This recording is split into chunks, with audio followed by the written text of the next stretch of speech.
Hello students, आप सभी का स्वागत है आशीष एडोजोन चैनल पर। तो चलिए अब हम डिस्कस करेंगे आपके हिंदी के इम्पोर्टेंट प्रैक्टिस पेपर, जिसमें हमने आपके 60 क्वेश्चंस कवर किए हैं और हिंदी के जितने भी आपके इम्पोर्टेंट टॉपिक्स हैं सारे हमने यहाँ पर ऐड कर दिए हैं। इसके अलावा हिमाचल जीके है, उसके अलावा आपके इंडिया का जीके है और आपके जो इंग्लिश का जितना भी डाटा है वो हमने आपके चैनल पर अपलोड कर दिया है, आप वो वीडियोज़ भी देख सकते हैं।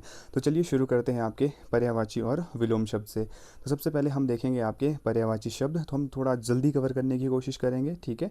सबसे पहले अरण्य का जो आपके पर्यायवाची है वो क्या होता है, अरण्य का मीनिंग क्या होता है। इसका मतलब होता है, इसका अर्थ है जंगल, ठीक है। तो इसका जो पर्यायवाची है वो क्या है आपके पास, कानन। और अगर हम बात करें उपवन की, उसका मतलब होता है बगीचा। पावक की अग्नि, और वारी का मतलब क्या होता है, जल, ठीक है। तो इसका जो सही उत्तर है वो है आपका कानन। अगले क्वेश्चन, तो चलिए अगले क्वेश्चन की तरफ चलते हैं। वो है आपके पास विभारी। विभारी का पर्यायवाची क्या होता है आपके पास, इसका मतलब है निशा। तो विभारी का जो अर्थ है वो है रात्रि, तो निशा का अर्थ भी क्या होता है, रात्रि। आगे चलते हैं दामिनी। तो दामिनी का जो सही उत्तर है वो है विद्युत। दामिनी का मतलब क्या होता है आपके पास, बिजली। तो विद्युत का मतलब भी क्या होता है आपके पास, बिजली, तो ध्यान रखेंगे। आगे चलते हैं, तो अमृत का जो पर्यायवाची है वो क्या है। अमृत का मतलब होता है सुधा और सोम। तो जो इसका सही उत्तर है वो है आपका पीयूष। इसके बाद जो अगला प्रश्न है हमारे पास वो है मातरंड। तो मातरंड का क्या होता है आपके पास, मातरंड का अर्थ होता है सूर्य या फिर भास्कर। तो जो इसका सही उत्तर है वो आपके पास क्या है, सूर्य, ठीक है। इसके बाद अब चलते हैं विलोम शब्द की तरफ। तो विलोम शब्द में सबसे पहले है हमारे पास अनुराग। अनुराग का जो विलोम शब्द है वो है आपके पास विराग। वैसे अनुराग का मतलब प्रेम होता है और विराग का मतलब उदासीनता होता है, ठीक है। इसके बाद आगे चलते हैं जंगम। तो जंगम, जंगम का अर्थ होता है जो चल सकता हो, मतलब मूवेबल, जो एक जगह से दूसरी जगह मूव कर सकता है। तो जिसका विलोम शब्द है वो क्या हुआ आपके पास, स्थावर, मतलब जो स्थिर हो, ठीक है। जो सही उत्तर है बी। आगे चलते हैं, तो तिमिर।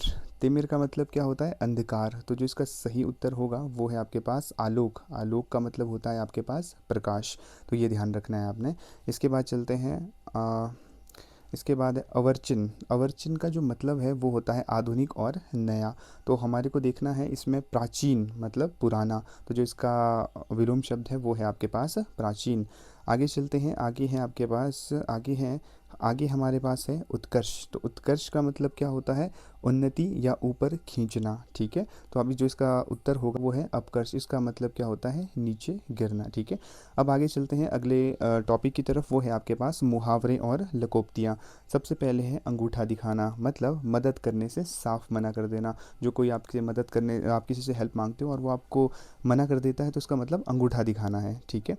आगे चलते हैं ईद का चांद होना, मतलब बहुत दिनों बाद दिखाई देना। जैसे हम किसी को कहते हैं कि आप तो ईद के चांद हो गए, आप तो दिखाई नहीं देते हो, आप गायब हो चुके हो कहीं ना कहीं, ठीक है। तो ईद का चांद मतलब बहुत दिनों बाद दिखाई देना। इसके बाद है गागर में सागर भरना। तो जो इसका सही उत्तर है वो है थोड़े शब्दों में बहुत कुछ कह जाना, मतलब कम शब्दों में अपनी बात ज़्यादा कहना, मतलब गागर में सागर भरना। आगे चलते हैं, चोर की दाढ़ी में तिनका। इसका मतलब है आपके पास दोषी व्यक्ति का स्वयं डरा रहना, ठीक है। तो जो आपका दोषी व्यक्ति होगा तो वो डरा रहेगा। तो मतलब चोर की दाढ़ी में तिनका मतलब छुप नहीं, जो आपके जो अगर आप झूठ बोल रहे हो तो वो छुप नहीं सकता, मतलब पता लग जाएगा। आगे है लोहे के चने दबाना, मतलब बहुत कठिनाई का सामना करना, ठीक है। अत्यंत कठिन परिस्थितियाँ तथा अत्यधिक संघर्ष का सामना करने को लोहे के चने दबाना कहते हैं। तो ये ध्यान रखेंगे आप। आगे चलते हैं, अंक भरना। जो इसका सही उत्तर है गले लगाना स्नेह से। अंक का अर्थ गोद भी होता है, स्नेहपूर्वक गले लगाने या गोद में लेने को अंक भरना कहते हैं, ठीक है। इसके बाद है आपके पास कान भरना। तो मतलब पीठ पीछे शिकायत और चुगली करना। तो अगर कोई किसी के कान भर रहा है तो उसका मतलब वो उसकी चुगली या फिर वो उसकी शिकायत कर रहा है, ठीक है। आगे आसमान सिर पर उठाना, तो मतलब अत्यधिक शोर करना या फिर उपद्रव मचाना। जैसे क्लास में बच्चे शोर करते हैं, उपद्रव मतलब बहुत ज़्यादा शोर मचाते हैं, तो ये इसका सही उत्तर है।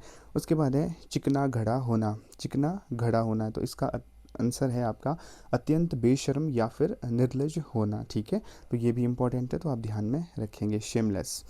आगे चलते हैं, अपने मुँह मियाँ मिट्ठू बनना। तो इसका मतलब है अपनी प्रशंसा स्वयं करना, कि कोई अपने बारे में कुछ ज़्यादा बता रहा है, अपनी तारीफ़ कर रहा है, तो मतलब अपने मुँह मिट्ठू बन रहा है वो इंसान, ठीक है। आगे चलते हैं, अनेक शब्दों के एक शब्द। तो अनेक शब्दों के लिए एक शब्द, ये भी इंपॉर्टेंट है आपके एग्ज़ाम के लिए। तो जो सब कुछ जानता हो तो वो कौन होगा? सर्वज्ञ, जिसको हर चीज़ की नॉलेज हो, ठीक है। जो कम जानने वाला हो होगा अल्पज्ञ, तो ध्यान रखना है। जिसका कोई शत्रु ना जन्मा हो तो वो कौन होगा आपके पास? अजात शत्रु, तो ये भी ध्यान में रखेंगे आप, ठीक है, जिसका कोई भी शत्रु पैदा ना हुआ हो। आगे है जो ईश्वर में विश्वास रखता हो। अब जो ईश्वर में विश्वास रखेगा वो तो आस्तिक होगा, और जो ईश्वर में विश्वास नहीं रखता हो वो नास्तिक होगा, ठीक है। आगे चलते हैं अगले क्वेश्चन की तरफ। उपकार को मानने वाला, जो उपकार को मानेगा वो कृतज्ञ होगा, ठीक है, तो ये भी ध्यान में रखेंगे आप, ठीक है। आगे चलते हैं, जो कभी ना मरे, जो नहीं मर सकता वो तो अमर है, ठीक है। जैसे पुराने ज़माने, पुरानी एंशियंट टाइम में हम देखते हैं कि किस तरीके से जो राक्षस हुआ करते थे वो अमर होने की वो मांगते थे भगवान से, तो अमर होना मतलब जो कभी ना मरे। आगे चलते हैं, रास्ता दिखाने वाला, जो रास्ता दिखाएगा वो मार्गदर्शक होगा, ठीक है। रास्ता या मार्ग दिखाने वाले व्यक्ति को मार्गदर्शक कहा जाता है, ठीक है।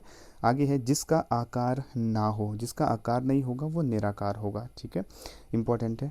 आगे है, सप्ताह में एक बार होने वाला, जो सप्ताह में एक बार होगा मतलब साप्ताहिक, तो ये भी ध्यान में रखना है। और जो 15 दिन में होगा उसको पाक्षिक कहेंगे, तो ये भी ध्यान रखेंगे आप, ठीक है।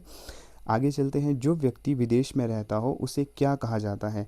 जो विदेश में रहेगा वो प्रवासी होगा। तो कमेंट बॉक्स में बताइए कि प्रवासी डे कब मनाया जाता है, ठीक है, भारत में। आगे चलते हैं, हाथ से लिखा हुआ मसाला या पत्र, तो मतलब हाथ से लिखी गई प्रति या पुस्तक को क्या कहेंगे हम? तो उसको बोलते हैं पांडुलिपि, तो ये आप ध्यान में रखेंगे, मतलब मैन्युस्क्रिप्ट्स, इंपॉर्टेंट है, ध्यान रखिएगा, ठीक है। अब चलते हैं संधि, समास और कारक की तरफ। तो सबसे पहले हिमालय में किस तरह की संधि आपको देखने को मिलेगी? हिम जमा आलय, तो ये आप ध्यान में रखेंगे, यह दीर्घ स्वर्ग संधि नियम पर लागू होता है, तो ये भी ध्यान रखना है आपने। आगे चलते हैं, तो आपने बतानी है इत्यादि शब्द में कौन सी संधि है? तो इत्यादि में आपको यण संधि देखने को मिलेगी, ठीक, क्यों? क्योंकि जहाँ ई या छोटी ई का परिवर्तन य में होता है यह यण संधि कहती है। तो उसके बाद चलते हैं, सूर्य जमा उदय, तो यहाँ पर कौन सी है आपके? सही उत्तर कौन सा है सूर्य जमा उदय का? सूर्योदय, तो ये भी ध्यान में रखिए। गुण स्वर संधि आपको देखने को मिलेगी, उसका उदाहरण है। आगे चलते हैं, आपके पास यथाशक्ति शब्द में कौन सा समास है? तो कौन सा समास आपको देखने को मिलेगा? अव्ययीभाव समास, क्यों? जिस समास का पहला पद प्रधान और अवयव हो, जैसे यहाँ पे यथा है, उससे अव्ययीभाव समास कहते हैं, तो ये ध्यान रखना है आपने। आगे है, लंबोदर शब्द में कौन सा समास पाया जाता है? तो उसमें आपको बहुव्रीहि समास देखने को मिलेगा। दोनों पद मिलकर किसी तीसरे विशेष अर्थ की ओर संकेत करते हैं, वहाँ बहुव्रीहि समास कहलाता है, ठीक है। दो शब्द मिलकर किसी तीसरे की ओर संकेत करते हैं, ठीक है, तो ये ध्यान रखना है आपने। आगे चलते हैं, माता पिता शब्द युग्म में कौन सा समास है? तो माता पिता में कौन सा समास है आपको? ये आसान है, तो ये है द्वंद्व समास, तो याद रखेंगे जिस समास में दोनों पद प्रधान होते हैं और विग्रह करने पर और या आ लगता हो उसे द्वंद्व समास कहते हैं, तो दिस इज इम्पॉर्टेंट, ठीक है। आगे चलते हैं, पेड़ से पत्ता गिरना, तो यहाँ कौन सा आपको कारक देखने को मिलेगा? तो यहाँ पर है अपादान कारक, क्यों? जहाँ किसी व्यक्ति का किसी स्थान या वस्तु से अलग होने का भाव हो वहाँ अपादान कारक कहलाता है, जैसे यहाँ पेड़ से पत्ता अलग हो रहा है। आगे चलते हैं, इस वाक्य में राम में कौन सा कारक है? राम ने रावण को मारा, तो इसमें राम में कौन सा कारक है? तो राम में आपको कर्ता कारक, क्यों? क्योंकि क्रिया को करने वाले को कर्ता कहते हैं, इसकी विभक्ति न है, अतः यह राम में कर्ता कारक है, क्योंकि राम ने मारा ना रावण को, हाँ, तो वो कौन होंगे? क्रिया को करने वाला कौन थे? राम, तो वो कर्ता कारक है, ठीक है, तो ये ध्यान रखेंगे आप, इसका आंसर ए है। आगे चलते हैं, हिंदी व्याकरण में कारकों की कुल संख्या कितनी मानी गई है? तो वो है 8, कौन से है? कर्ता, कर्म, करण, संप्रदान, अपादान, संबंध, अधिकरण, संबोधन, ठीक है।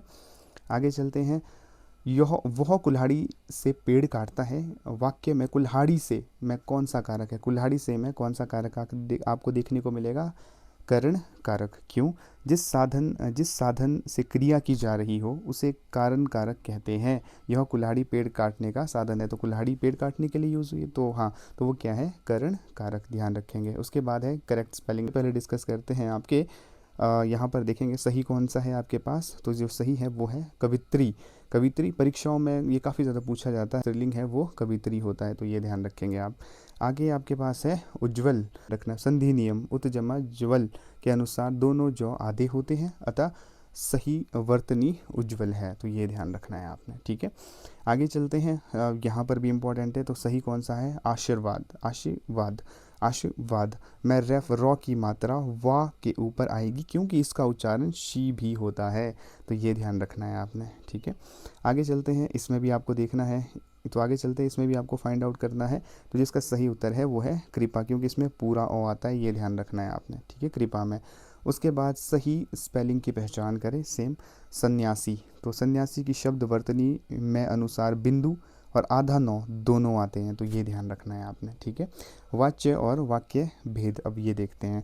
अब इसमें क्या है, राम पुस्तक पढ़ता है, तो क्या है इसका सही उत्तर, कौन सा वाच्य है आपके पास, कृतवाच्य। क्यों, इस वाक्य में क्रिया का मुख्य संबंध कर्ता राम से है, ठीक है, इसलिए यह कृतवाच्य है, एक्टिव वॉइस, ठीक है। ये इंग्लिश वाला ही सिस्टम है सेम, इसमें कंफ्यूज नहीं होना है। तो इसके बाद है वाक्य को कर्म वाच्य में परिवर्तित करें, मतलब एक्टिव को पैसिव में बदलना है। मोहन ने पत्र लिखा, तो इसका जो सही है मोहन से पत्र लिखा गया, ठीक है, आसान है। उसके बाद है वाच्य का प्रकार पहचानना है कि कौन सा है, मुझसे अब चला नहीं जाता है, तो वो क्या है, भाव, जहाँ ना कर्ता की प्रधानता हो ना कर्म की, बल्कि क्रिया का भाव हो, क्योंकि वो चलने की बात कर रहा है ना, तो उसे भाववाचक कहते हैं, तो ध्यान रखना है। अगला प्रश्न है, हिंदी व्याकरण के अनुसार वाच्य कितने प्रकार के होते हैं, तो जो सही उत्तर है वो है 3, कौन कौन से, कृतवाच्य, कर्मवाच्य और भाववाच्य, ध्यान रखना है आपने। आगे है, यदि परिश्रम करोगे तो उत्तीर्ण हो जाओगे, ठीक है। कौन सा वाक्य है, मिश्रित वाक्य। क्यों, जिस वाक्य में एक मुख्य उपवाक्य हो और दूसरा उपसर्ग आश्रित हो, यदि और तो, ठीक है, तो उसे मिश्रित वाक्य कहते हैं, जैसे यहाँ पे तो की बात हो रही है, ठीक है। आगे चलते हैं, सुबह हुई और पक्षी चहचहाने लगे, तो इसमें बताना है आपने कौन सा वाक्य है, तो जो सही उत्तर है संयुक्त वाक्य। क्यों, जहाँ दो स्वतंत्र वाक्य समुच्चय बोधक अवयव जैसे किंतु और परंतु या से जुड़े हो, वहाँ संयुक्त वाक्य का यूज़ किया जाता है, तो ये ध्यान रखना है आपने। इसके बाद है, आहा कितना सुंदर दृश्य है, तो इसका सही उत्तर है वो है विस्मयादि बोधक वाक्य। क्यों, जहाँ पर हर्ष, शोक, आश्रय आदि भावों को प्रकट करने वाले वाक्य को विस्मयादि बोधक वाक्य कहते हैं, ठीक है, ये तो आप इजीली आइडेंटिफाई कर सकते हैं, एक्सक्लेमेटरी सेंटेंस। आगे चलते हैं, अगला क्वेश्चन है, अर्थ के आधार पर वाक्य के कितने भेद होते हैं, तो वो आपके 8 भेद होते हैं, ध्यान रखना है। अगला जो प्रश्न है, कृपया शांत बैठिए, तो इसमें आपको वाक्य भेद बताएं, कौन सा भेद है आपके, आज्ञावाचक, क्योंकि जिस वाक्य में आपके प्रार्थना, अनुरोध या आदेश का बोध हो उसे आज्ञावाचक वाक्य कहते हैं, तो ध्यान रखना है, इंपॉर्टेंट है। लास्ट क्वेश्चन है आपका, वाक्य को निषेधवाचक नेगेटिव रूप में बदले, जैसे कि बाजार जाओ, तो इसका जो नेगेटिव में आप कन्वर्ट करके बाजार मत जाओ, तो ये भी आसान है। So this is all for today and thank you so much for watching this video, Ashish EduZone. Please do share and subscribe this YouTube channel, and thank you so much for watching and good luck for your exam for tomorrow. Signing off, Ashish.